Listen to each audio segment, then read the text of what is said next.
Y bienvenidos y bienvenidas a todas las personas asistentes a este seminario, 11º seminario de el IEPC Jalisco a través de su centro de estudios, donde el día de hoy estaremos abordando el tema Ciudadanía de Mujeres Indígenas Migrantes en Jalisco, los hallazgos de la investigación del el doctor Alfonso Mayers Gallardo, quien pues salió, o más bien resultó beneficiado con el apoyo de la investigación 2024 del Centro de Estudios y del Instituto Electoral, por supuesto, para llevar a cabo esta investigación, pues, mayormente de campo, pero que tendrá hallazgos importantes.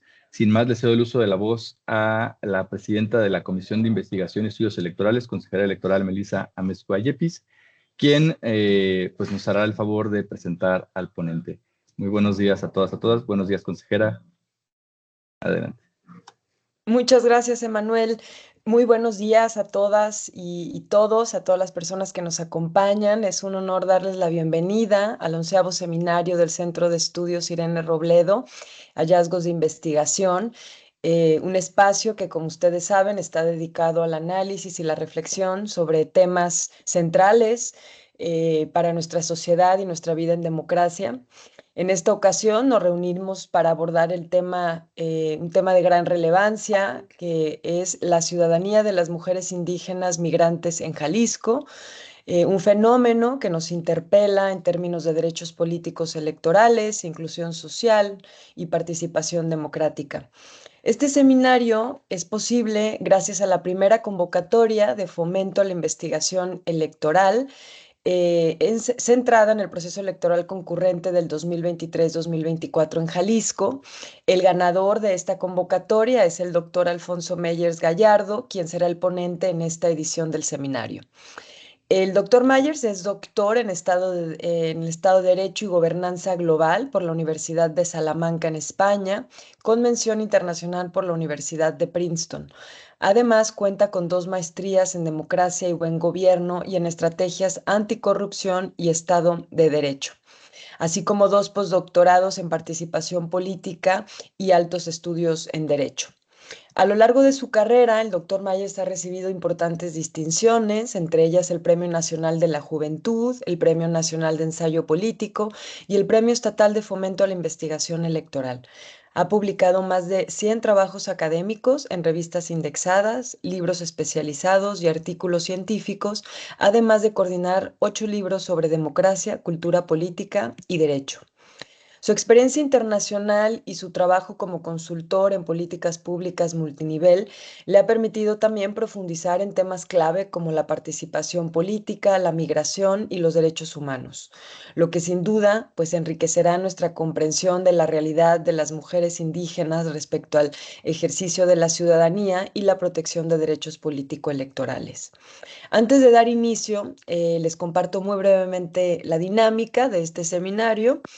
Iniciará el doctor Mayers con su presentación y a lo largo de su ponencia podrán ustedes escribir sus preguntas en el chat. Al final de la exposición se realizará una ronda de preguntas en las que leeremos sus aportaciones para que entonces el doctor Mayers pueda responderlas. Reitero que es un gran gusto para el Instituto, para el Centro de Estudios de Investigaciones Electorales, contar con la participación del doctor Mayers en el marco de este seminario y, por supuesto, contar con la presencia de todas ustedes y todos ustedes.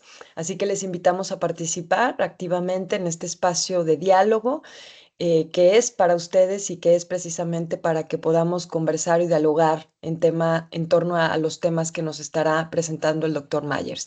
Así que sin más preámbulo, le damos la bienvenida al doctor Alfonso Mayers Gallardo, a quien agradecemos por compartir los hallazgos de su investigación con nosotros. Bienvenido, doctor, y muchas gracias por su presencia. Al contrario, muchísimas gracias. Muy buenos días a todas y a todos. Es un gusto para mí estar aquí con ustedes en este seminario de investigación. Ya han dicho los objetivos de que es mostrar los avances y los hallazgos de este proyecto de ciudadanía de mujeres indígenas y migrantes en Jalisco. Esta es una investigación, ya lo saben, respaldada al 100% por el Instituto Electoral y de Participación Ciudadana de Jalisco y el Centro de Estudios e Investigaciones Electorales Irene Robledo, y por ello agradezco a todos y a cada uno de los funcionarios, consejeras y consejeros que hacen de la democracia en Jalisco una realidad. Y igualmente a todas las personas que trabajan en el Centro Irene Robledo. Quiero señalar que este proyecto surge primero de una convicción personal. Segundo, de la necesidad de visibilizar y analizar los retos que enfrentan las mujeres indígenas y migrantes en su participación política y ciudadana. Y tercero, de la obligación académica como investigador de someter a prueba mis más recientes artículos, el primero sobre entrevista semiestructurada en América Latina y el segundo titulado Vulnerabilidad y Ciudadanía en Movimiento, la participación política de mujeres indígenas migrantes en Jalisco, que se presentaron en la Universidad de Salamanca recientemente en noviembre del año pasado. A lo largo de esta sesión compartiré con ustedes estos hallazgos, ¿no? Agradezco su presencia e interés en este tema fundamental, pero tan fundamental que, como todos saben, este año 2025 es el año de la mujer indígena, año en el que se debe de resaltar el papel de la mujer en la humanidad, pero particularmente resaltar su lucha por la emancipación y los derechos de los pueblos indígenas. Voy a compartir a partir de este momento una presentación que hice en paralelo. Aquí está, ventana, para que vayamos llevando un poquito la línea de lo que es esta investigación. Creo que por ahí ya se puede observar. Bien, pues vamos a ello. Déjenme cambiarla, aquí está. Pues bueno, para comprender este proyecto y aprovechar al máximo este seminario, es necesario partir de una pregunta fundamental. ¿Por qué es importante hablar de ciudadanía de las mujeres indígenas y migrantes en Jalisco? La respuesta pues no es sencilla y exige una perspectiva, una panóptica más amplia, una mirada mucho más analítica que hasta ahora, por lo menos dentro del Estado, ha sido poco explorada. Y me refiero en términos teóricos. Esto no es un fenómeno aislado, sino un entramado de factores sociales y políticos, además de culturales, que limitan la integración y la participación de estas mujeres, ¿no? Ya en investigaciones previas hemos identificado que la principal barrera para estas mujeres es la triple discriminación que enfrentan: por género, por etnicidad y por su condición migrante. Ser mujer, hay que decirlo, en un sistema estructuralmente desigual ya representa un reto, ¿no? Ser mujer indígena implica una carga aún mayor de exclusión derivada pues de estereotipos, de falta de oportunidades y la persistencia de algunos usos y costumbres que son excluyentes. Y finalmente, ser una mujer indígena, migrante, amplifica esta condición, colocándolas a todas ellas en un estado de vulnerabilidad aún más complejo. Esto, diría yo, que nos obliga a cuestionarnos cómo pueden ejercer su ciudadanía en condiciones tan adversas y, más aún, lo verdaderamente relevante, qué mecanismos existen o deberían existir para garantizar su participación en la vida política y social del Estado. Para ello, es fundamental establecer cuáles son sus alcances y los propósitos, cuáles son mis alcances y propósitos. El eje central es el análisis de los desafíos que enfrentan estas mujeres y buscar examinar no solo los factores que limitan su participación política, sino también las condiciones en las que se desenvuelven cotidianamente y cómo sus contextos en su origen y en su lugar de destino moldean sus posibilidades de empoderamiento y representación.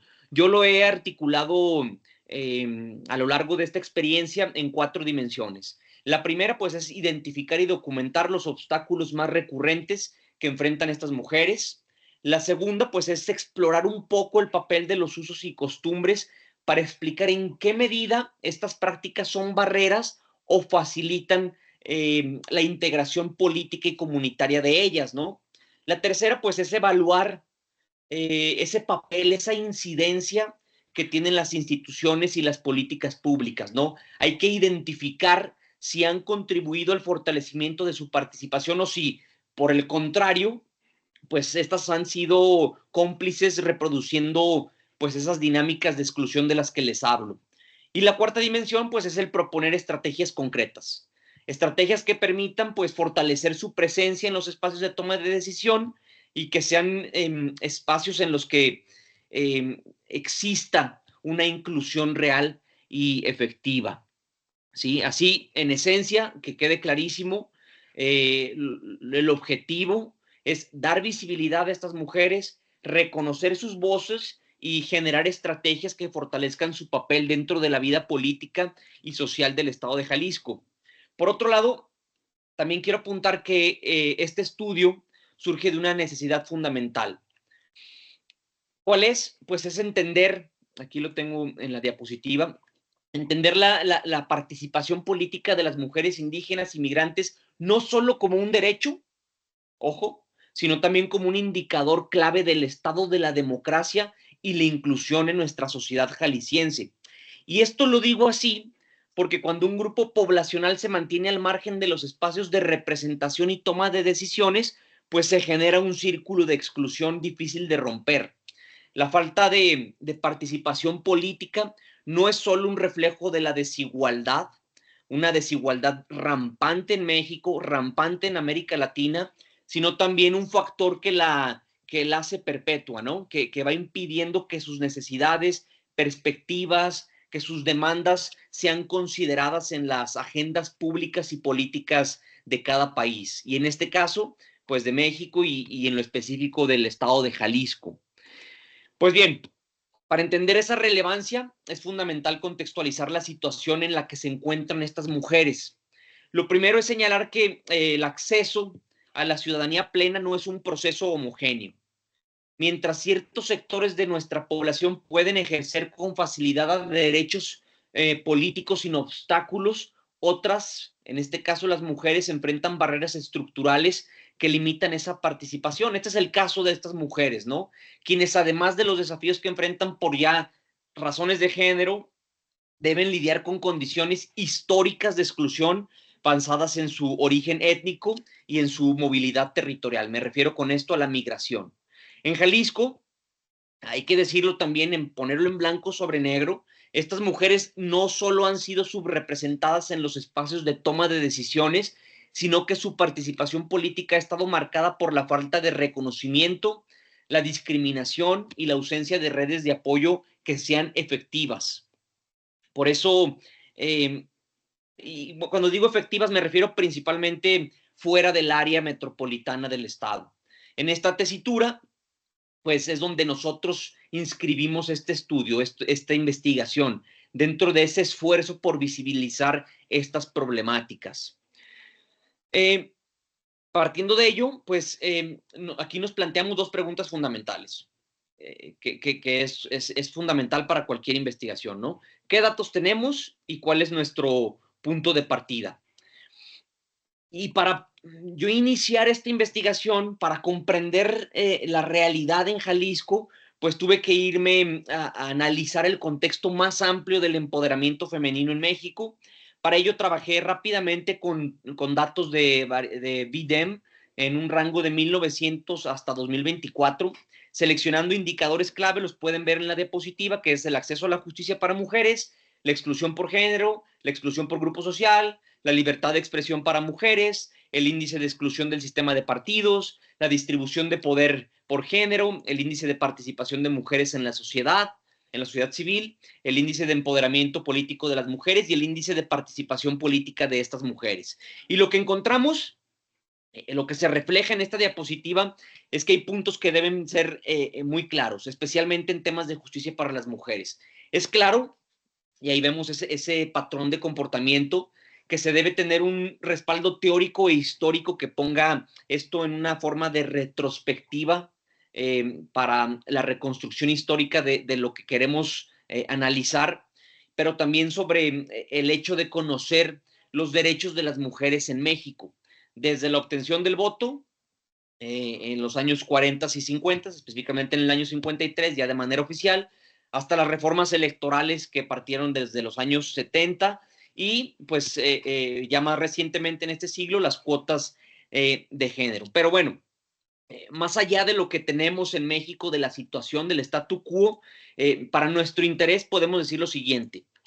Los indicadores muestran un avance progresivo, pero no lineal.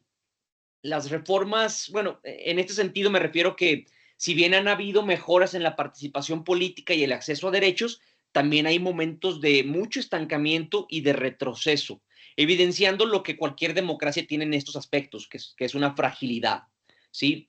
En segundo punto, pues las reformas claramente han impulsado la participación política de las mujeres, pero, como ya lo sabemos, aún existen grandes brechas de género. El tercero, pues, es que el acceso a la justicia sigue siendo desigual. Las mujeres continúan enfrentando obstáculos para ejercer plenamente esos derechos.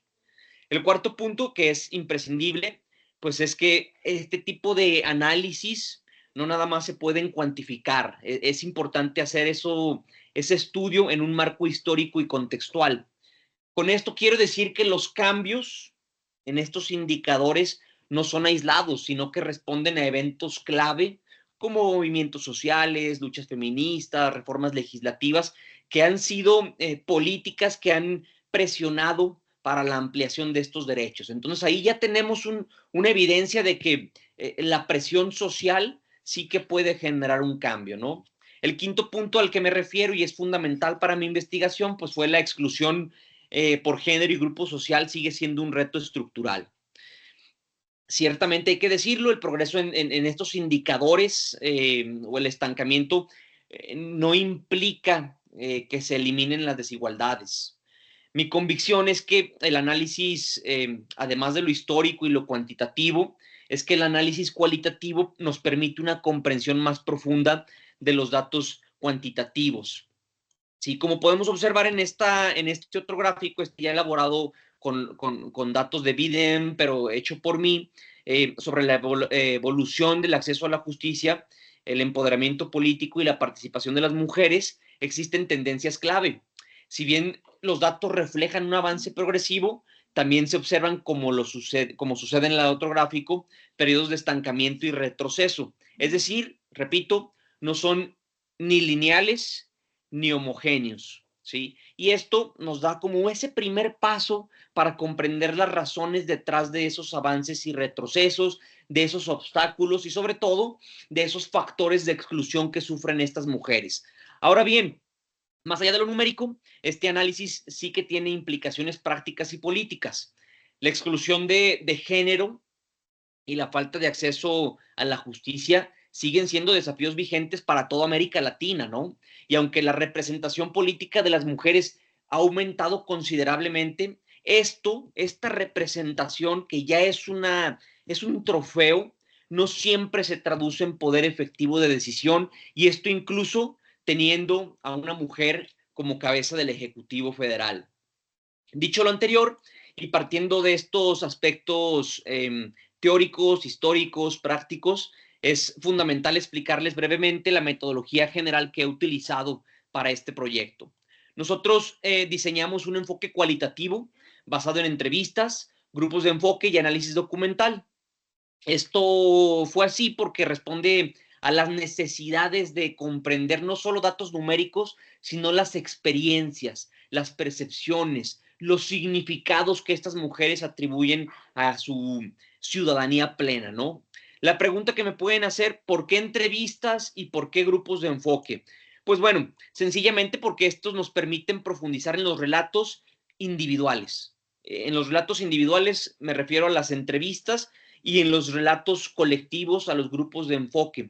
Esto, quienes estamos familiarizados con este tipo de análisis, nos ayuda a capturar las narrativas de quienes han vivido directamente estas problemáticas. Igualmente, quiero decirlo que las entrevistas con actores clave, informantes clave, han sido esenciales para conocer de primera mano los obstáculos, pero sobre todo para obtener ese primer contacto con estas mujeres que fueron materia de nuestra investigación.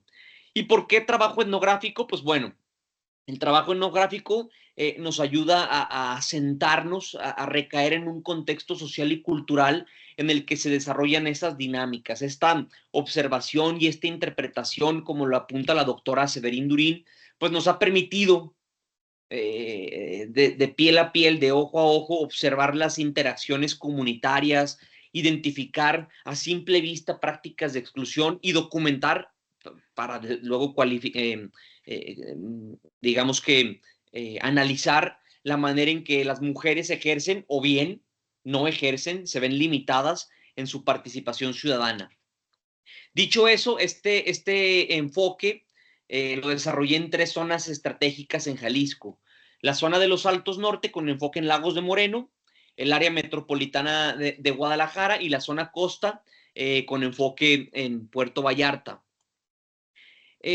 Cada una de estas áreas, ya lo veremos más adelante, pues presenta características únicas en términos de migración, en términos de representatividad política y en términos de barrera de acceso a la ciudadanía por parte de estas mujeres.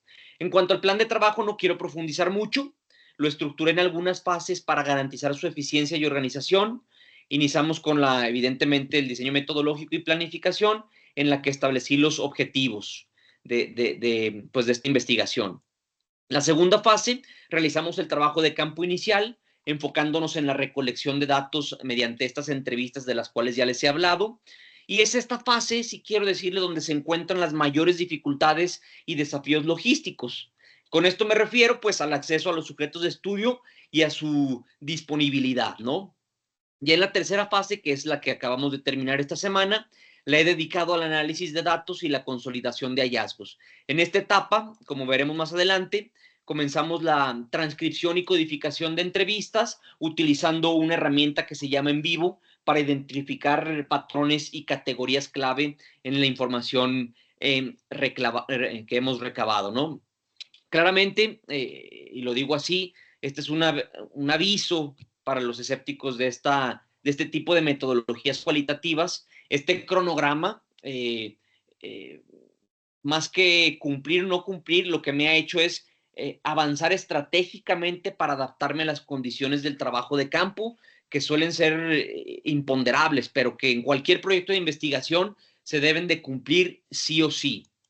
Ahora bien, como en toda investigación de campo, este proyecto ha enfrentado una serie de retos que han condicionado la obtención de información. Yo lo dividiría en 5 puntos que he observado, ¿no? El financiamiento, quiero decir que más que un obstáculo fue una motivación, porque el IEPC Jalisco fue completamente un apoyo absoluto, ya que el recurso asignado fue entregado de manera inmediata, lo que me permitió ejecutar pues todas las fases, ¿no? Ciertamente, un proyecto de esta magnitud, que uno lo inicia pequeño, pero termina siendo enorme por la cantidad de información que uno tiene, pues se antoja que obtenga a futuro pues más recursos, ¿no? Pero esto más que tener o no recursos, pues para mí ha sido, pues no ha sido una sorpresa, yo ya lo sabía, pero sí fue un reto que asumí con mucha convicción, porque el objetivo no era solamente generar hallazgos relevantes, sino también posicionar en el debate académico y político una problemática que, como ya lo dije, si bien ha sido abordada en Jalisco, aún se ha estudiado desde una visión centralizada y no desde una perspectiva territorial, que con esto me refiero ajena al área metropolitana del estado. Es decir, pocos estudios, y esto fue difícil de digerir al momento de hacer el análisis, pocos estudios encontramos en la zona de los Altos y en la zona de la costa. El segundo punto, pues, es la incontrolabilidad de las fechas, ¿no? Cualquier investigador con experiencia en el trabajo de campo sabe que el acceso a entrevistas, a la recolección de datos, dependen de factores que completamente escapan de mi control, ¿no? Y en este caso, pues las dificultades tienen que ver con el acceso limitado a las entrevistas, como, por decir así, la incompatibilidad de horarios de trabajo de las entrevistadas, la ubicación en regiones geográficamente distintas, e incluso la negativa, y esto me ocurrió principalmente en la zona costa, de los empleadores a permitir que las mujeres participaran en la investigación. Dicho eso, otro tercer punto muy de la mano, pues es el acceso a entrevistas y la adaptación metodológica. Lograr las entrevistas fue un reto mayúsculo. Muchas de las mujeres con quien intenté contactar, no podían detener su jornada laboral. para responder un cuestionario que hasta el día de hoy pues me doy cuenta que es un cuestionario demasiado extenso. Esto me llevó a una reconfiguración metodológica significativa, transformando el instrumento de entrevista de un formato abierto a un tipo test sin perder su esencia semiestructurada. Este proceso de adaptación no solo fue una cuestión operativa, sino un reto metodológico, epistemológico, práctico enorme que requirió sustentarse en el enfoque que ya, como les mencioné, propusimos en una obra de Claxo sobre métodos en contextos de vulnerabilidad política y social junto al doctor José Fredman Mendoza. Otro punto que también lo esperaba, pero que no fue, digamos que, algo que pensé que iba a marcar tanto mi investigación fue la predisposición y desconfianza que existe, ¿no? Muchas de las mujeres, un gran porcentaje, rechazaron participar, más de un 80%, y las razones fueron diversas. Desconfianza, miedo, desinterés, falta de tiempo, restricciones de sus patrones, temor a represalias, experiencias previas con investigaciones que no generaron un impacto tangible en sus vidas, e incluso escepticismo hacia la propia ciencia, ¿no? Muchas de estas mujeres pues me manifestaron constantemente que ya en otras ocasiones les han hecho sentir importantes en entrevistas, pero después nada cambia su realidad. Para otras, pues el riesgo de ser parte de una investigación implicaba poner en riesgo, en peligro sus trabajos, ¿no? Sus apoyos gubernamentales o su estabilidad dentro de sus comunidades. Estas actitudes, y lo digo sin titubeo, no pueden ser vistas con sorpresa o no pueden ser vistas de una manera negativa. No las podemos juzgar desde una postura ajena a su contexto. Hay que decir también, décadas de olvido, décadas de discriminación y exclusión no desaparecen una simple y sencilla y llana invitación a participar en un estudio. Aquí, quizás uno de mis aprendizajes como investigador fue que debemos entender que la relación entre las comunidades indígenas y nosotros como investigadores, académicos, funcionarios externos, pues está marcada por una historia de promesas incumplidas y de extractivismo académico y políticas públicas que no han logrado pues transformar esa realidad. Y finalmente, no quiero pasarlo por alto, pues cuando uno hace investigación de campo hay riesgos. Y un aspecto que no hay que ignorar es que el trabajo de campo no está exento de riesgos para el investigador. Y esto es así porque en varias ocasiones nos enfrentamos a situaciones potencialmente desagradables e incluso peligrosas. Un ejemplo claro fue la reacción de algunos patrones y empleadores quienes llegaron a confrontarme directamente, ¿no? En todo caso, si bien son obstáculos, también son aprendizajes. Estos me han ayudado a conocer este contexto más, pero también desde el punto de vista académico, ajustar las estrategias, ajustar y replantear nuestras aproximaciones teóricas y a fortalecer el rigor de la investigación, ¿no? Y entrando ya de lleno a la ejecución del análisis y acercándome a los hallazgos para garantizar un análisis riguroso de los datos obtenidos. Como lo mencioné, he estructurado un plan de análisis cualitativo basado en el software en vivo. Este proceso me ayudó a organizar, interpretar, extraer conclusiones a partir de todo lo recabado. El primer paso fue transcribir y preparar esos datos, después los importé en vivo y luego los procesé. Luego realicé una codificación inicial, identificando temas preliminares que fueron emergiendo, ¿no? A partir de esto, desarrollé categorías temáticas, agrupando los temas principales y estableciendo relaciones entre ellos para posteriormente realizar el análisis temático. Finalmente, y ya lo veremos al final de esta presentación, pues se hizo la comparación y evaluación que me permitió hasta cierto punto situar los hallazgos en un marco teórico, en un marco contextual que sea más amplio para luego hacer una evaluación y una formulación de propuestas. Sí quiero clarificar que el análisis de en vivo no es un proceso numérico ni de manejo de estadística, sino un ejercicio de interpretación basado en un sólido marco teórico que tiene una estructura y que además sostiene mi investigación. Este marco, y esto lo digo porque normalmente cuando hablamos de softwares de análisis, muchas personas pues son escépticas a que convertimos a un sujeto de investigación en un número. Este no es el caso.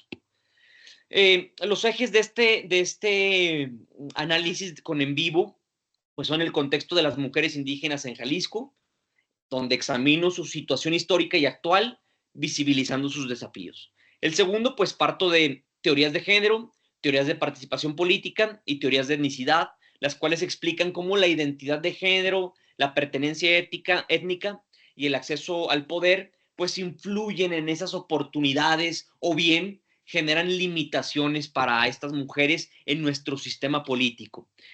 Otro punto, pues bueno, este es algo un poquito más que tiene que ver con lo histórico, pues es el feminismo postcolonial que analiza, que me obligó a analizar las relaciones de poder heredadas del colonialismo y cómo éstas afectan la experiencia política y social de las mujeres en la actualidad. Otro punto que sirvió de manera metodológica, de manera, diría yo, esencial para poder comprender esos nodos y subnodos en los que se interrelacionan cada una de las variables, pues fue la interseccionalidad, y todo ello en el marco de respetar y explorar el impacto de las normativas migratorias. Ya más adelante, quizás a la hora de publicar esta investigación, pues estaré hablando un poquito, no nada más de las normativas locales, estatales, nacionales, sino de normativas que tienen un impacto muy importante en la migración, como lo es el Pacto Mundial de Migración. Todo este andamiaje, pues me ha guiado en el proceso de codificación. Antes de todo, les quiero comentar rápidamente, bueno, con lo que he dicho, creo que es más que evidente la hipótesis que nosotros planteamos. La quiero leer rápidamente, que nos dice: la interacción entre los procesos políticos, las dinámicas culturales y las estructuras de poder en Jalisco tiene un impacto significativo en el ejercicio de los derechos políticos y civiles de las mujeres indígenas y migrantes en el Estado, ¿no? Y estas moldean, influencian su capacidad de participar activamente en la vida pública. Esta hipótesis, tal y como la ven, no solo responde a una observación empírica, sino que también cumple con un rigor metodológico, ¿no? Porque en primer lugar, y esto es importante para quienes estén interesados con la metodología, establece una relación clara entre variables estructurales y sus efectos en la participación política. Se apoya de un marco teórico sólido que combina, como lo mencioné, teorías de género, interseccionalidad, etnicidad y normatividad migratoria, lo que nos permite pues interpretar los resultados desde un enfoque multidimensional. Además, y lo verdaderamente relevante es que esta hipótesis es verificable a partir de los hallazgos obtenidos en el trabajo de campo, ¿no? Ya sin más, aquí podemos ver en esta diapositiva, les estoy mostrando las variables. Estas son las variables que hemos utilizado, que nos han ayudado a comprender cómo operan y por qué son fundamentales en nuestro análisis, y sobre todo, pues construir nuestro libro de códigos. Más adelante se los presentaré. Quiero que quede claro una cosa antes de continuar con esto. Los procesos políticos regulan el acceso a derechos y la posibilidad de representación.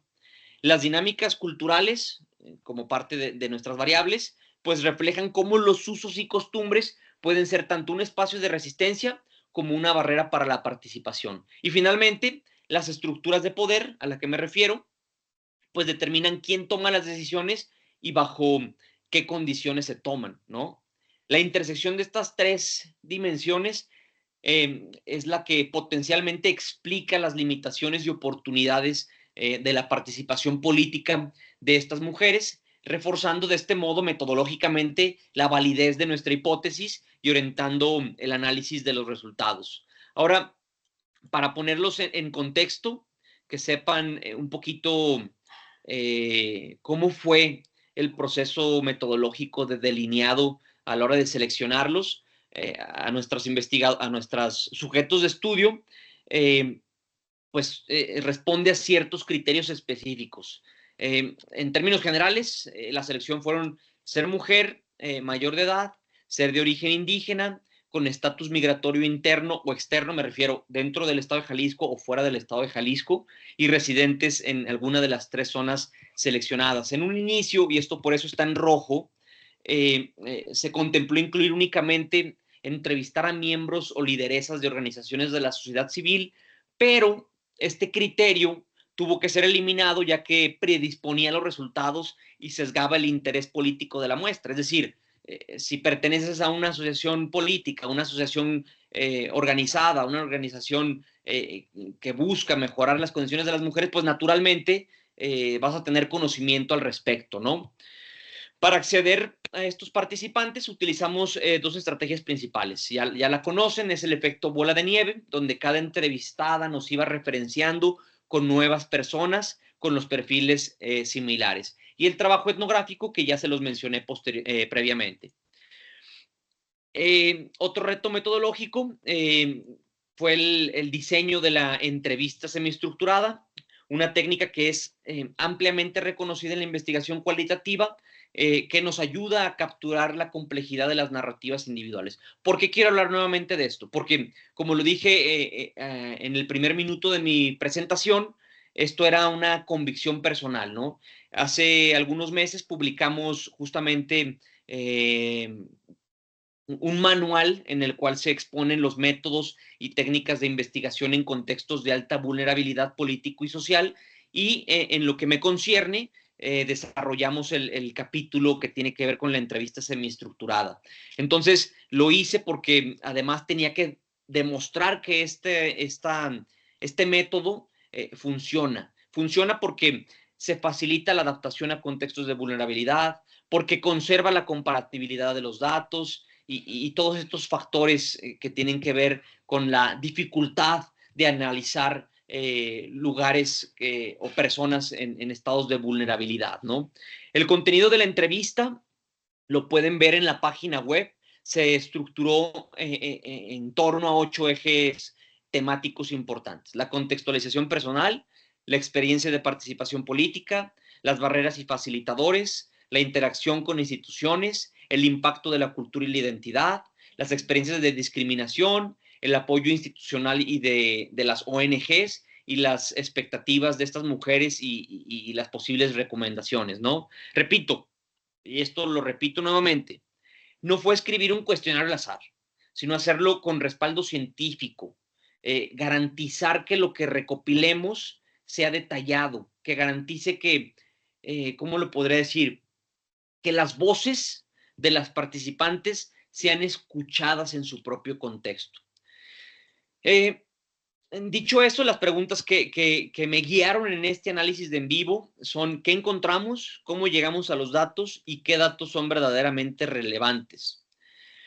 Como ya lo adelanté, nosotros procesamos y analizamos los datos cualitativos con en vivo. Este nos ayudó a identificar patrones, establecer relaciones entre conceptos y dar rigor metodológico al análisis de contenidos. ¿Sí? No quiero ya profundizar en cuanto a cada una de las cosas, solamente decir que la creación de códigos o nodos, que más adelante veremos en el libro de códigos, lo fragmentamos en unidades de análisis llamadas nodos o subnodos, que son frases o cuasifrases. ¿A qué me refiero con esto? De que no voy a transcribir todo un cuestionario y decir, oye, esta mujer indígena está sufriendo de discriminación. No, sino analizar cada párrafo y dentro de cada párrafo encontrar pues diversos factores, ¿no? O sea, cuestiones, variables que explican no nada más discriminación, sino dentro de la discriminación si hay machismo, si hay xenofobia, si hay aporofobia, si hay cualquier tipo de discriminación, ¿no?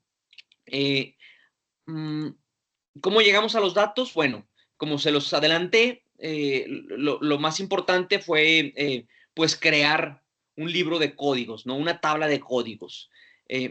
Esto parte de la construcción que debe ser teórica, que debe ser manual y que debe ser holística. Todo ello basada en experiencias previas.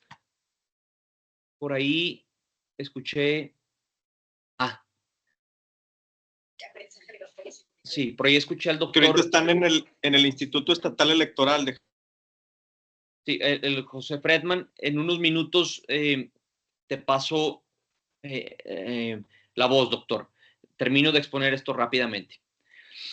Bueno, este libro de códigos lo pueden observar aquí. Contiene todos estos 11 aspectos. Los aspectos de la comunidad indígena. Se analizaron elementos en este sentido que generaran mecanismos de marginación como el machismo, la falta de comunicación, la violencia, los límites de la participación de las mujeres indígenas migrantes. Luego, en cuanto a los derechos, identificamos pues la desigualdad en el acceso a la justicia, el desconocimiento de derechos y así sucesivamente, ¿no? En total fueron 11 códigos, repito, aspectos de la comunidad, los derechos, la discriminación, la economía, las expectativas, la formación educativa me refiero, el papel del gobierno, la variable migración, la importancia de las políticas públicas, el trabajo y la visibilización. Este libro de códigos, repito, nos permitió estructurar el análisis con mayor precisión de la realidad de estas mujeres, lo que me permitió finalmente pues una mayor facilidad de interpretar de manera integral estos hallazgos. Aquí está la segunda parte de la tabla. Bueno, ¿qué encontramos? El primer paso que se hace con En Vivo, pues es la creación de un mapa de jerarquías. Aquí es un mapa bastante grande, creo que no se ve completamente, pero bueno, lo que nosotros hicimos fue crear una jerarquía de cada ámbito codificado, de cada uno de los 11 ámbitos, ¿no? Esto con el objetivo de identificar patrones de exclusión y su intersección con otros factores. Lo que observan aquí es una representación visual de la cantidad de referencias a cada ámbito dentro de la codificación del proyecto. Gracias a este mapa de jerarquías fue posible comparar la relevancia de los diferentes factores y observar cómo se interrelacionan en el fenómeno de la exclusión. Al analizarlo, y estos ya son los primeros hallazgos, encontramos algo innegable. La exclusión de las mujeres indígenas migrantes no es un fenómeno aislado, sino un sistema interconectado de barreras económicas, políticas y sociales. Es decir, estamos hablando de interseccionalidad al momento de estudiarlas. Pero ojo, este mapa no es solo una representación visual, sino es una evidencia de cómo la discriminación por raza, por etnia y por género está directa y estrechamente ligada a la precariedad laboral, a la falta de acceso a derechos y al desconocimiento institucional. Por ello, yo me atrevería a decir que no es casualidad, ¿sí? Es un patrón histórico que ha sido estructural para generar exclusión. Lo más llamativo es que, y esto suena chillante, pero creo que no sorprende, que ante el abandono del Estado, las mujeres han encontrado en los colectivos y asociaciones la única vía para acceder a derechos y reconocimiento. La teoría, y esto lo vimos en un principio, ya nos llama la atención al señalar que las barreras institucionales y gubernamentales no solo perpetúan la exclusión, sino que obstaculizan cualquier posibilidad de cambio real. Mientras, y esto suele suceder mucho en estos ámbitos, mientras la corrupción y el asistencialismo sigan dominando este tipo de políticas públicas que se diseñan, pues estas mujeres seguirán enfrentando desigualdad en el acceso al empleo, a la precariedad laboral y a las restricciones en su propia autonomía. Aprovechando este mapa, ya hice un poquito zoom a algunos aspectos dentro del mismo mapa. Quiero profundizar en uno de ellos. Por ello recogí que es la jerarquía de discriminación. Lo que podemos concluir en este mapa es que, ya lo dijimos, la discriminación es estructural y es una barrera persistente. Es una barrera persistente que atraviesa múltiples dimensiones de la vida de estas mujeres. Los datos analizados en vivo reflejan que, ahí se ve, la raza y la etnia son los principales factores de exclusión, seguidos por la lengua, el ámbito laboral y la vestimenta. Este hallazgo nos muestra que la discriminación no es solo una cuestión económica o social, ¿sí? Con ello me refiero, por ejemplo, a la porofobia, sino que está profundamente arraigada en las normas de interacción y en los sistemas de jerarquización social, tanto dentro como fuera de las comunidades. Más alarmante es la presencia de violencia verbal y xenofobia, ¿no? Elementos que intensifican la marginalización y refuerzan la exclusión sistemática. Y además, como lo es natural, imposibilitan la participación de estas mujeres en espacios de poder, en espacios educativos y en espacios de toma de decisiones en pleno siglo XXI. En esta otra, que es sobre los aspectos de la comunidad indígena, pues la interpretación que yo hice de este gráfico nos revela una realidad compleja y contradictoria, ¿no? El machismo y la violencia siguen siendo factores centrales que condicionan la autonomía de las mujeres, limitan su acceso a oportunidades y restringen su libertad de decisión. Y sin embargo, y esto es lo más llamativo, repito, en medio de todas estas dinámicas de desigualdad emerge un elemento crucial, ese elemento de resistencia, ¿no? Es un elemento que tiene sentido con la pertenencia, con la responsabilidad comunitaria de estas mujeres. Es decir, y esto para ponerlo más claro, a pesar del rechazo, la marginalización territorial y los conflictos internos, estas mujeres continúan desempeñando un papel clave en la preservación de su cultura y en la construcción de redes de apoyo. Ahora bien, y ya aterrizándolo un poquito en el quehacer político, sí creo importante señalar que esta resiliencia de estas mujeres no debe invisibilizar los desafíos persistentes. Con esto me refiero a que las problemáticas relacionadas con el cuidado, la falta de autonomía, los matrimonios forzados, pues evidencian la permanencia de estructuras patriarcales profundamente arraigadas. A manera ejemplificativa, puede ser una mujer indígena empoderada en Guadalajara, Lagos de Moreno o Puerto Vallarta, pero dentro de tu comunidad de origen sigue siendo completamente invisible. En este otro mapa de jerarquías, quise hablar sobre el papel del gobierno, ¿no? Y aquí se vislumbra una problemática central que hemos repetido de manera incisiva: la ausencia efectiva del Estado en la vida cotidiana de estas mujeres.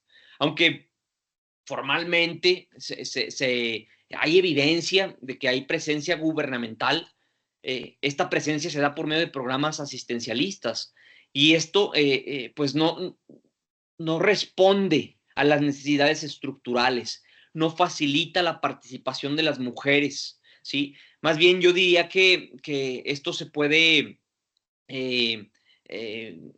desarticular, puede hacer que se genere pues mayor corrupción, ¿no? Y con esto me refiero a que esta escasa representación de mujeres indígenas, tanto dentro como fuera de las instituciones, pues refuerza esa sensación que existe de desconexión con la realidad que hay de ellas. Y por otra parte, y esto es algo detestable cuando hablamos del papel del gobierno, pues es la utilización de la imagen indígena como una mera herramienta política que solamente tiene intereses pues electorales o de legitimidad, ¿no? Y bueno, esto ya lo veremos un poquito más adelante. Creo que es el Estado quien es uno de los mayores promotores de mantener un círculo de exclusión. Con esto no quiero juzgar al Estado como tal, sino al error que han cometido con este tipo de políticas públicas que perpetúan el aislamiento de estas mujeres, ¿no? Y cuando se perpetúa el aislamiento, pues hay un obstáculo natural de que estas mujeres se puedan empoderar y se les condena pues a escenarios donde su participación política y su ciudadanía pues se ve severamente limitada. En cuanto al tópico trabajo, como ya lo mencioné, hemos encontrado evidencia de que la precariedad laboral es un eje transversal en la vida de estas, ¿no? Estas mujeres que enfrentan condiciones de trabajo marcadas por la informalidad, la explotación y la falta de reconocimiento. Por otra parte, pues también, pues estas mujeres se encuentran en sectores altamente vulnerables. Con esto me refiero, y esto en las 3 zonas de estudio, pues al empleo doméstico, el trabajo informal, la venta de artesanías. Estos son espacios que nos hemos dado cuenta que no existe protección laboral o esta protección es mínima o inexistente, ¿no? Esto, pues, no nada más les quita poder, sino que las pone en una posición de desventaja económica, ¿no? Y en el peor de los casos, ya de una manera más psicológica, pues las infravalora como mujeres. Entonces, vamos a pasar a la diapositiva 29. Esta diapositiva es un poquito más compleja. Tenemos el resultado de una matriz de codificación de ámbitos intersectados y este tipo de interpretación nosotros la hicimos porque nos da una visión detallada de la exclusión estructural que enfrentan estas mujeres. Los patrones ahí los pueden observar, son pues claros, ¿no? Raza, etnia, lengua y precariedad, me refiero a precariedad laboral, pues son factores constantes en todos los ámbitos. O sea, hay una constante aparición de estos ámbitos en la codificación de las cosas, ¿no? La pregunta que nos planteamos, pues es, ¿por qué las mujeres indígenas tienen que luchar por los derechos que el Estado les debería, pues, garantizar? Sabemos, y esto es por experiencias internacionales, que la colectividad ha sido un mecanismo de empoderamiento, pero pues no debería ser la única alternativa para acceder a justicia, para acceder a la educación y para tener oportunidades laborales. Si el Estado sigue fallando en su rol, pues la brecha de desigualdad se mantendrá y la exclusión seguirá pues reproduciéndose. La interpretación debe partir de que la discriminación debe observarse como un factor transversal. Por ejemplo, el acceso limitado al trabajo y la educación no solo son síntomas de la exclusión, sino que también refuerzan la desigualdad intergeneracional. La precariedad laboral, al igual que el análisis jerárquico, se mantiene como una constante que afecta el bienestar económico y la autonomía de estas comunidades. Y la lengua, como factor de exclusión, indica que aún persisten barreras comunicacionales que impiden el acceso equitativo, pues, a servicios públicos, a justicia, a la educación.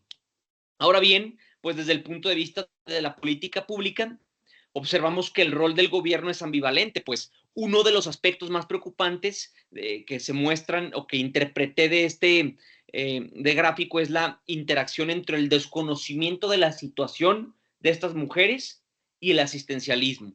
Estos dos elementos, que quede claro, refuerzan la idea de que en lugar de promover políticas de inclusión y empoderamiento, el gobierno mantiene una lógica de dependencia, donde las necesidades estructurales no son atendidas de manera eficiente, no son atendidas de manera efectiva.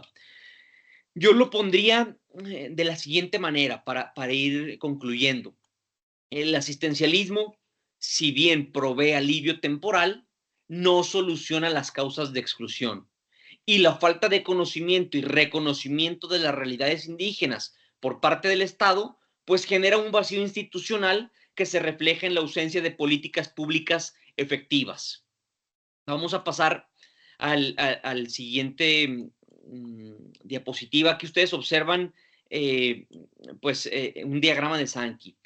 Yo quiero decir que antes de continuar, que me atrevo a decir pues que nace una paradoja, ¿no? Yo le llamo la paradoja del empoderamiento desde la exclusión. Y me explico. Los datos me muestran una contradicción crucial. Las mujeres indígenas pues han tenido que crear sus propias estrategias de supervivencia debido a la inacción del Estado, ¿sí?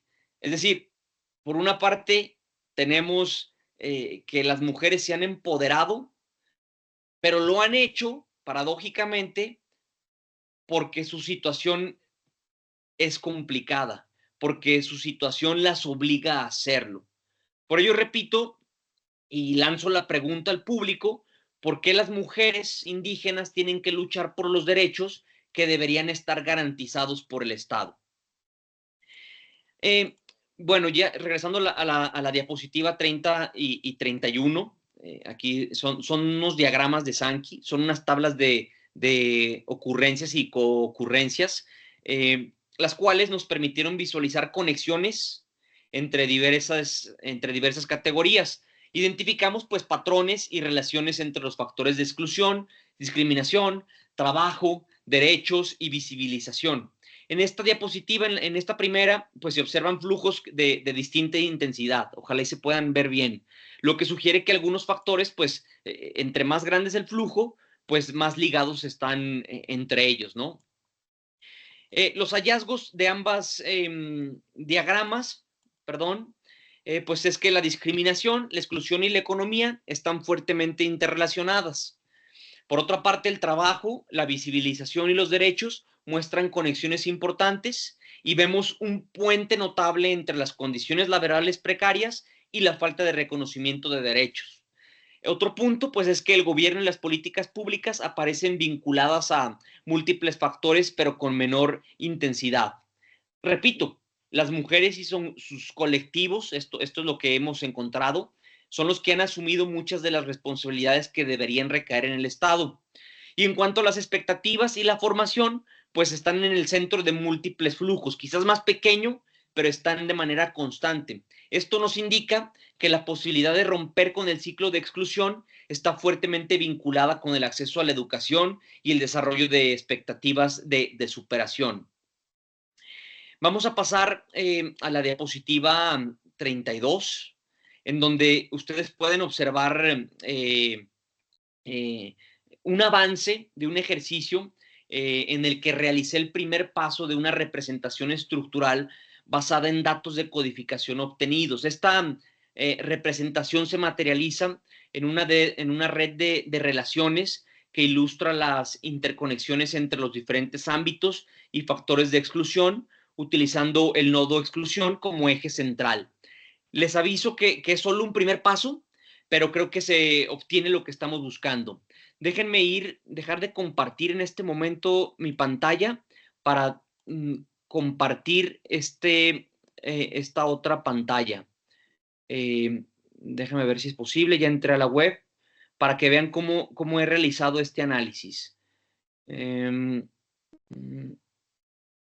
Deja ver si... un segundo, aquí estoy. Ventana.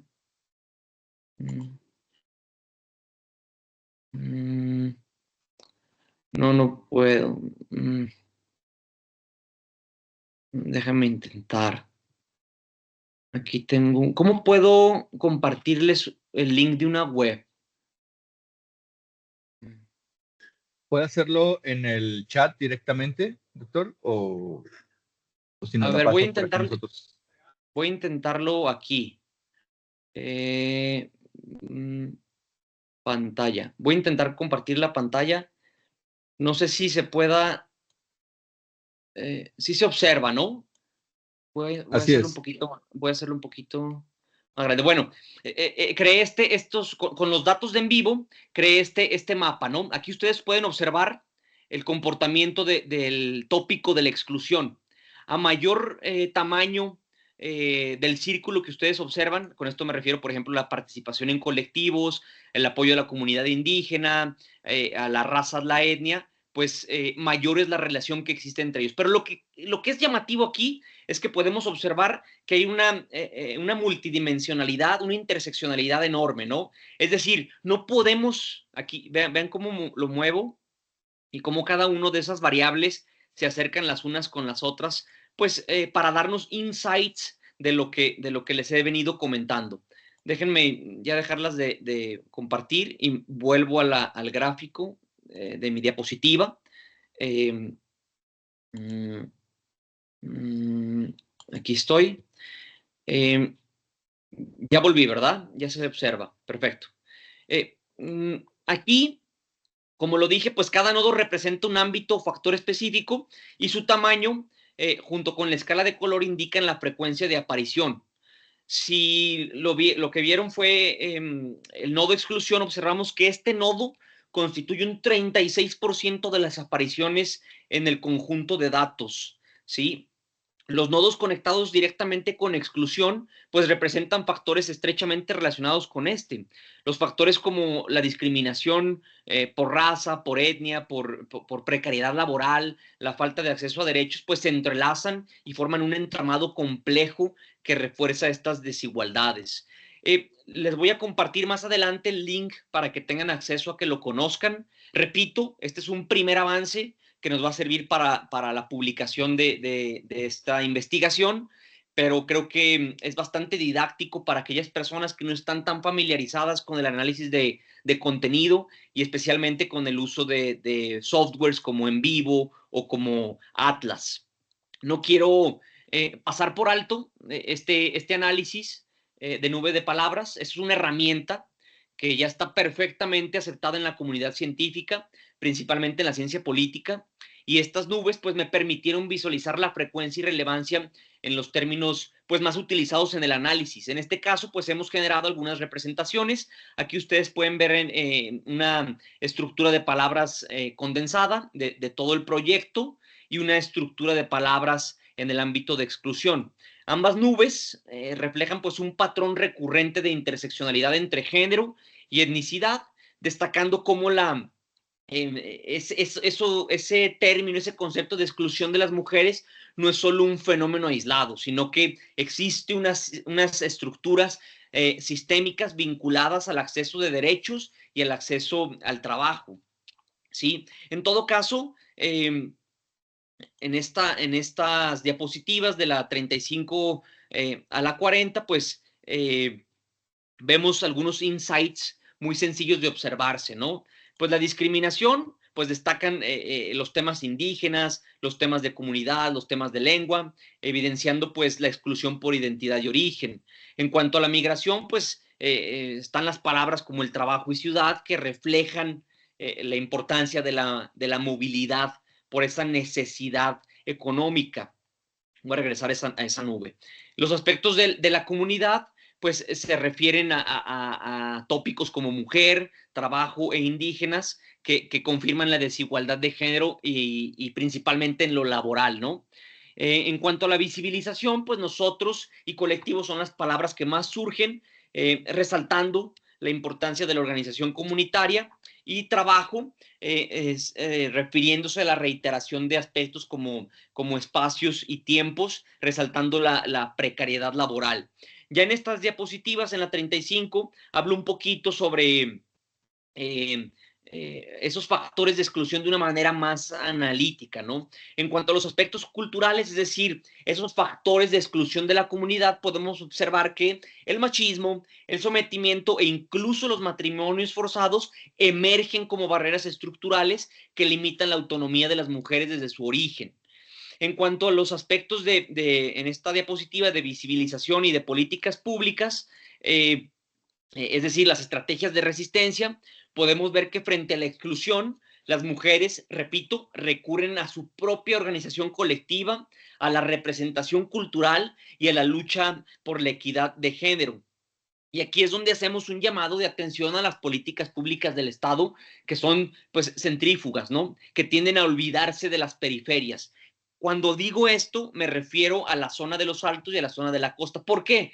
Porque ciertamente me he encontrado que en la zona metropolitana de Guadalajara, en esa área, la participación en colectivos, la participación en asociaciones, la participación en instituciones, ese empoderamiento pues es notable.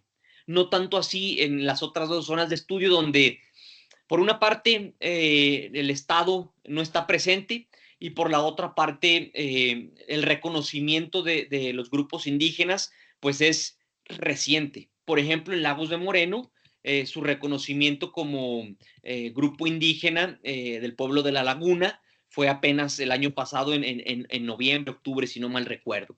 En la diapositiva 37 tenemos otros factores variables que se refieren a la educación y a la discriminación, y vemos cómo los fenómenos más preocupantes pues siguen siendo dentro de la educación, pero al mismo tiempo hablando de discriminación, pues la xenofobia, la porofobia, la discriminación lingüística, ¿no?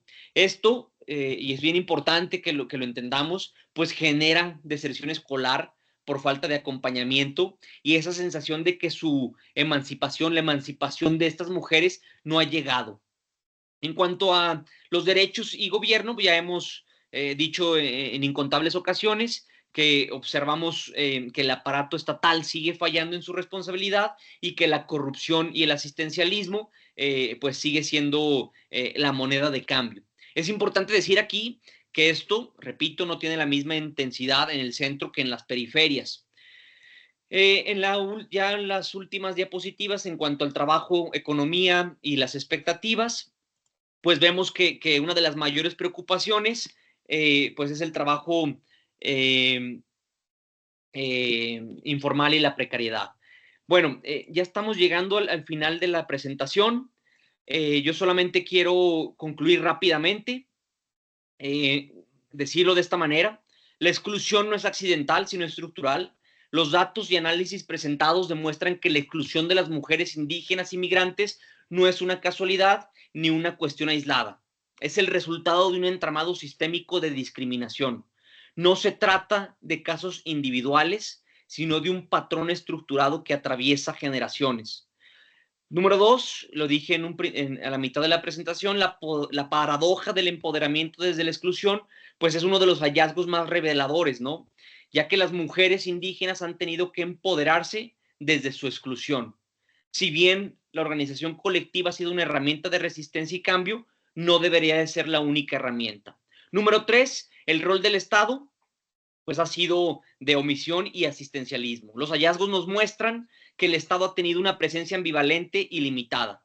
Por un lado existe desconexión a la realidad de estas mujeres y por otro se observa la implementación de políticas asistencialistas que las perpetúan en una dependencia. Y 4, pues la interseccionalidad es clave para la política pública. Este análisis ha revelado que la discriminación y la exclusión operan en múltiples niveles: género, etnicidad, clase social, movilidad. Esto significa, que quede claro, que las políticas públicas deben diseñarse desde un enfoque interseccional, abordando no solo la desigualdad de género, sino también la exclusión socioeconómica y cultural. La experiencia internacional nos muestra que estas políticas públicas que ignoran la interseccionalidad corren el riesgo de ser inefectivas y perpetuar la exclusión de estas mujeres. Dicho esto, pues yo les agradezco su tiempo. Me gustaría, antes de culminar, no sé si esté conectado el doctor José Fredman Mendoza, si haya tenido la oportunidad para pasarle la palabra. Jonathan, ¿me puedes ayudar a saber si está conectado? Estaba conectado hace unos momentos, pero ya no me aparece. Ya no te parece. Bueno, Sí. pues nada, quería pasarle la palabra, pues José Fredman es uno de los investigadores nacionales que más saben al respecto. Hemos discutido este tema en múltiples ocasiones desde lo teórico y lo práctico, y es un tema que a él le apasiona. Ojalá y en otra ocasión pueda participar. No sé si por ahí también esté Isaura conectada, quien es la presidenta de la Comisión Estatal Indígena, quien también pues merece, si está conectada, unos minutos para sus comentarios. Creo que no, ¿verdad, Jonathan? No, tampoco me aparece. Fenomenal, fenomenal. Bueno, pues sin más preámbulo, pues quedo a su disposición para intentar responder todas y cada una de sus preguntas, repitiendo que es y ha sido un honor y un placer no nada más presentarme ante ustedes, sino diseñar y ejecutar este proyecto que aún le faltan algunos aspectos metodológicos y que aún le falta sobre todo pues culminarlo con unas recomendaciones en forma de política pública hacia nuestro estado de Jalisco. Es cuanto, Jonathan. Me voy a meter Déjame dejar de compartir y me meto al chat. Sí, pues muchas gracias, Francisco, por tu aportación en esta investigación que se está realizando en conjunto con el Centro de Estudios. Y pues sí, tenemos algunas preguntas en el chat. Si gustas, te leo aquí dos y sí, adelante. vamos respondiendo. La primera sería de Amanda Mendoza, que nos menciona: ¿cuáles fueron los mayores desafíos al realizar esta investigación? Y una segunda de Francisco Macías, que dice: ¿cuál es la principal limitante de participación de las mujeres indígenas? Adelante, Alfonso, te escuchamos. Sí, bueno, lo he dicho en la presentación. Muchas gracias por sus preguntas. Esas son preguntas que uno puede durar horas y horas compartiéndoles anécdotas y experiencias. Yo creo que el mayor dificultad, porque por convicción y recursos no nos limitamos. Yo creo que la mayor dificultad fue acceder a estas mujeres, ¿no? Y no porque no quieran participar, sino porque por un lado tienen miedo, tienen desinterés, porque han sido víctimas del extractivismo académico y porque han sido víctimas de asistencialismo y clientelismo político y usadas a favor de contiendas políticas. Muchas mujeres me comentaron incluso pues lo feo que ellas sienten al hecho de observar campañas políticas donde se utiliza la imagen indígena, y una vez que termina la campaña política, independientemente del resultado electoral, pues esa imagen desaparece y luego la vuelven a resucitar cada 3 o 6 años. Ese es uno de los principales, digamos que barreras. La segunda pregunta de Francisco fue, Francisco Macías, ¿verdad? Dentro de su investigación, ¿tiene planeadas soluciones o políticas públicas? Sí, sí, bueno, ese es el objetivo principal. El día de hoy, con este seminario, terminamos esa tercera fase, que es la fase del análisis, que es la fase de la codificación. Vamos a continuar ahora, ya lo inicié, con la creación de un diagnóstico y de recomendaciones que deben ser el punto de partida para generar cambios. Con base a mis hallazgos del día de hoy, mi propuesta al día de hoy de política pública tiene algunos ejes ya. Y con ellos me refiero, no quiero profundizar en ellos porque todavía no tengo los datos bien en mi cabeza para poder diseñarlo, pero sí me refiero a 5 puntos hasta el momento. Política laboral incluyente, acceso real a la justicia, educación intercultural, es un trabajo que realiza mucho el CI, fortalecimiento de la representación política y reforma, y esto es mucho más difícil, evidentemente, por ser una agenda política y pública en todo Latinoamérica, al reforma al asistencialismo, ¿no? Creo que por ahí va un poquito la política pública, creo que por ahí van las recomendaciones. Ya hay algunos avances, ya hay algunos apuntes en este protocolo. Y sí, respondiendo simplemente a tu pregunta, pues sí queremos plantear soluciones, porque no quiero convertirme en ese académico que el día de mañana otro académico les va a preguntar y que diga que yo fui simplemente un académico, un investigador que extraje información sobre ellas. No sé si por ahí hay otras preguntas. Ya las vi. Sí, Me tenemos pregunta... aquí una... Sí. Perdón, doctor. Tenemos una de Amanda Mendoza. Dice que su trabajo retoma elementos que Marfil Frank denominó trenza de la dominación o trenza de las opresiones, género, clase, etnia.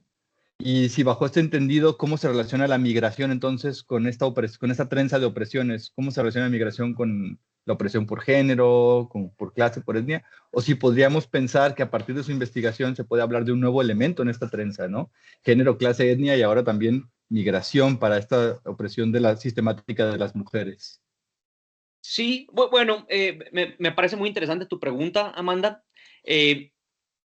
Yo parto un poquito de la teoría de William Klipka, de Crenshaw, de Mohanty, que habla un poquito sobre el feminismo, que habla un poquito sobre la ciudadanía multicultural, es decir, la etnicidad. Pero cuando yo me pongo a investigar sobre estos temas, yo dije, a ver, en términos prácticos, ¿no? A la hora de meterte a tu cabeza y decir, ¿qué quiero hacer? ¿Por qué quiero hacer? Y a quién quiero beneficiar. Sin duda, las mujeres es el género más oprimido. Primer punto. El segundo punto, las indígenas en nuestro país, en América Latina. Ya ser mujer y ser indígena es complicadísimo. Pero luego viene el tercer punto, y esto nace con la ola de la migración forzada a partir del inicio de este siglo, pues viene la migración, ¿no? Ciertamente en México este problema no es tan notorio como en otros países, pero yo no quiero saber, o por lo menos no sé, si existiera una persona más excluida, más infravalorada que una mujer que sea indígena y que además llegue a una zona urbana. ¿sí? Porque no nada más es ser mujer y ser indígena lo difícil, sino que una vez que dicen, oye, quiero salir de mi comunidad indígena para superarme, quiero salir de mi comunidad indígena para estudiar, quiero salir de mi comunidad indígena porque mi familia es machista, porque hay violencia, porque no hay servicios básicos, porque el Estado no llega, por todos estos motivos, y luego me voy a la ciudad y pienso que todo va a ser de colores. Pues no, llegan, huyen de todo lo que acabo de decir y entran en una dinámica que puede ser en ocasiones peor. Violencia, feminicidios, situaciones de discriminación en las escuelas, en las universidades, ¿no? Entonces, respondiendo a tu pregunta, es una teoría que venimos trabajando desde el año 2020, justamente con el doctor José Fredman. La hemos venido trabajando ya con varias publicaciones al respecto, tanto nacionales como internacionales, y la estamos intentando ya consolidar en ese debate público y político de las cosas. Es difícil, pero fue una convicción en este caso del estado de Jalisco, porque ciertamente, para empezar, pues soy de aquí, eso ya tiene un interés importante, y por otro lado, porque observé que las dinámicas de estas mujeres, pues sí tienden a irse a esas zonas urbanas, ¿no? Y ver qué es lo que hacen las ciudades, las grandes metrópolis y las otras zonas urbanas para, pues, recibir esos indígenas migrantes desde sus lugares de orígenes hasta esas ciudades, Amanda. Espero haberte respondido. Y por acá justo Ana Rosa Pérez nos dice que dentro de lo que menciona hay algo primordial porque pues no se mencionan soluciones prácticas, que ha estado con mujeres indígenas y que el abandono ha sido como muy marcado, ¿no? Entonces, Sí. nada más como comentario. Y Silvia Verónica, ¿qué políticas públicas o programas existen en Jalisco que apoyen a estas mujeres indígenas migrantes? Porque entendemos que estas mujeres indígenas migrantes no solamente habla de mujeres que migran dentro del estado, sino que vienen de otros estados a migrar a Jalisco, ¿no? Claro. También que son sujetos de su investigación. Entonces, ¿hay Sí, alguna política pública o programa existente que acoja de alguna manera esa migración hacia el interior del estado? claro. Bueno, Ana Rosa, sí creo que lo que dices es verdad. Eh, no hay una práctica o soluciones absolutas. Sí que han habido avances, y esto ya respondiendo la segunda pregunta, sí que han habido avances en el país. Ya de por sí, el hecho de nombrar este año como el año de la mujer indígena es algo relevante, porque lo ponemos en el diálogo público y político. ¿Y por qué es importante? Aunque suena un poquito trillado, es importante porque una de las cosas que más les preocupan a estas mujeres es que son invisibles, ¿no? Y ya decir que este año es para ellas, pues es algo que las hace sentir empoderadas. Por otra parte, en cuanto a políticas públicas, o digamos que acuerdos nacionales e internacionales e incluso del Estado, pues podemos ver el Pacto Mundial de Migración. Dentro del Pacto Mundial de Migración podemos ver pues políticas, el cual fue firmado por México en el año 2019, políticas públicas diseñadas de una forma panóptica, justamente no nada más para los migrantes externos, sino para los migrantes internos, y dentro de estos atender la etnicidad. Por otra parte, pues también ya todos conocemos el documento 169 de la OIT, el cual es un documento que habla sobre el tratamiento de estas mujeres, de cómo buscar empoderarlas, de cómo diseñar estratégicamente políticas públicas para mejorar su ciudadanía, ¿no? Y bueno, dentro de este OIT, pues habla sobre todo más bien de trabajo, de acceso a un trabajo digno, de una autonomía económica, de una formación intercultural y de educación.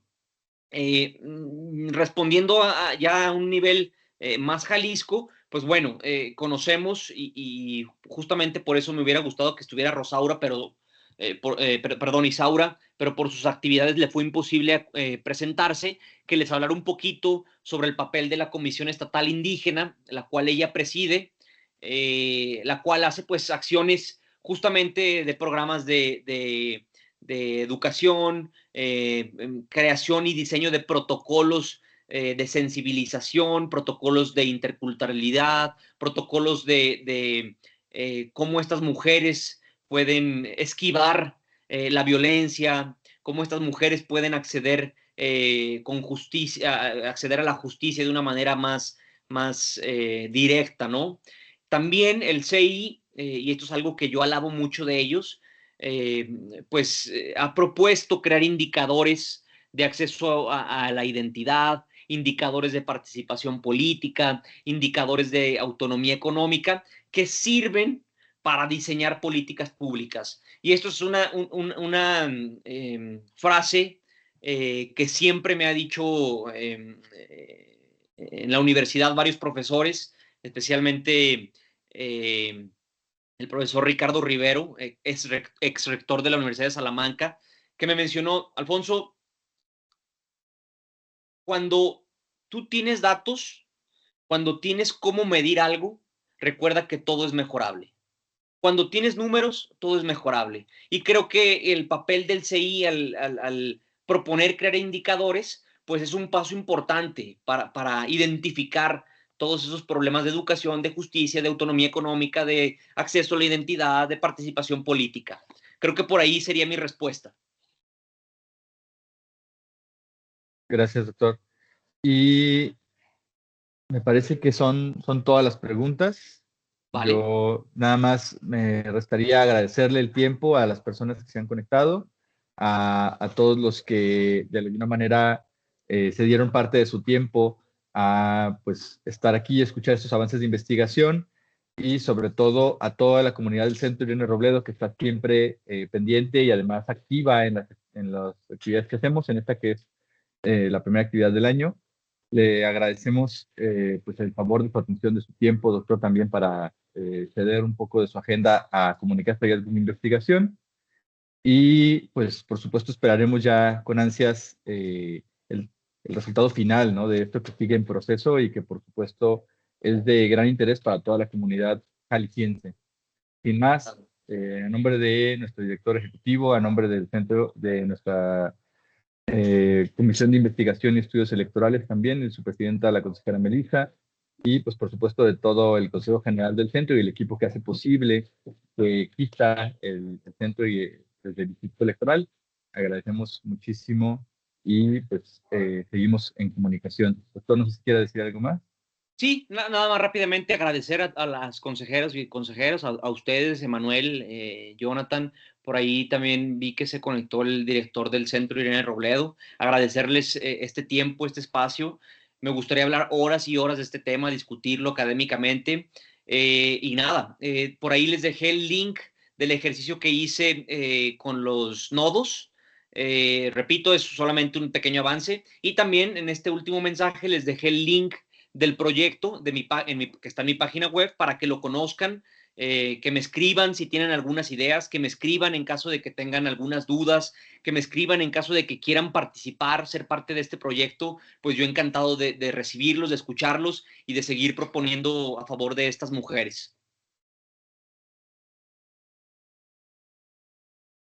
Pues sin más, creo que daríamos por terminado este 11º seminario del Centro de Estudios del IEPC Jalisco, y los esperamos aquí para el 12º seminario que será en próximas semanas. Gracias a todos, a todas, los asistentes y las asistentes. Gracias al doctor Francisco por la información brindada y les deseamos muy buen jueves. Tengan un buen día. Hasta luego. Gracias. Hasta luego. Pues.